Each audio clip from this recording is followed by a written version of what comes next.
So, ngayon is yung classification phase yung 7 and 8 and 5 and 6. So, yung Latvia versus Latvia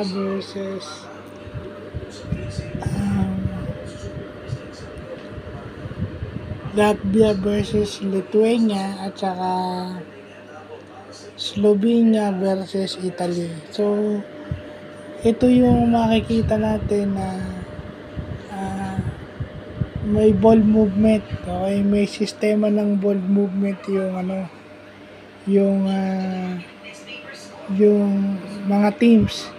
And one of their options is the Spanish pick and roll. Okay, yung pick and roll na napakaraming options dahil may extrang back screen. So, hindi lang siya yung traditional na pick and roll at saka yung pick and pop na tinatawag. Hindi lang yon. Meron pa siyang extra back screen na nagpo-provide ng extra options para sa kalaban. At yun ang kagandahan sa mga European teams. Pinagagalaw nila yung depensa. So, ibig sabihin, imbis na mag-focus sila sa ibang tao, nagkakaroon ng paggalaw yung depensa dahil gumagalaw yung opensa. So, nai-stretch yung depensa kaya nagkakaroon ng opening.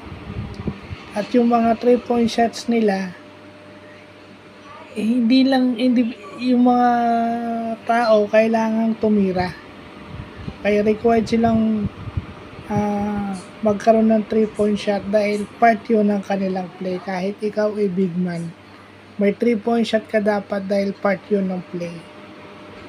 Temo yung Latvia halos hindi nagdi-dribble, di ba? Pasa lang, mabilis na pasa, di ba? Kaya nanalo. Now itong Slovenia at saka Italy, maganda yung laro ni Luka Doncic. At saka yung gravity na ibinibigay nila kay Luka allows Luka to see the floor. No? Yun na yun eh. Di ba? Si Luka yung nagdadala ng bola. Nakikita niya nagde-develop yung mga plays. At saka may mga plays din yung mga kasama niya, yung supporting cast niya. Kaso lang kasi, kaya natatalo tong Slovenia dahil sobrang daming attention ang naibibigay nila kay Luka na minsan yun yung nagiging downfall mo kapag meron ka lang isang player na tututukan. So, sa tingin ko, yun ang problema ng Slovenian team o ng Slovenian national team.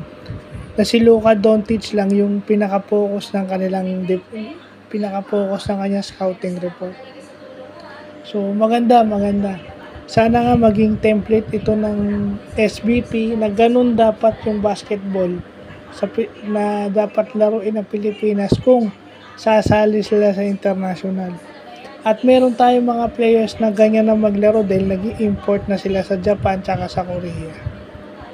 Malaking tulong sa mga players natin yung nag-i-import sila internationally.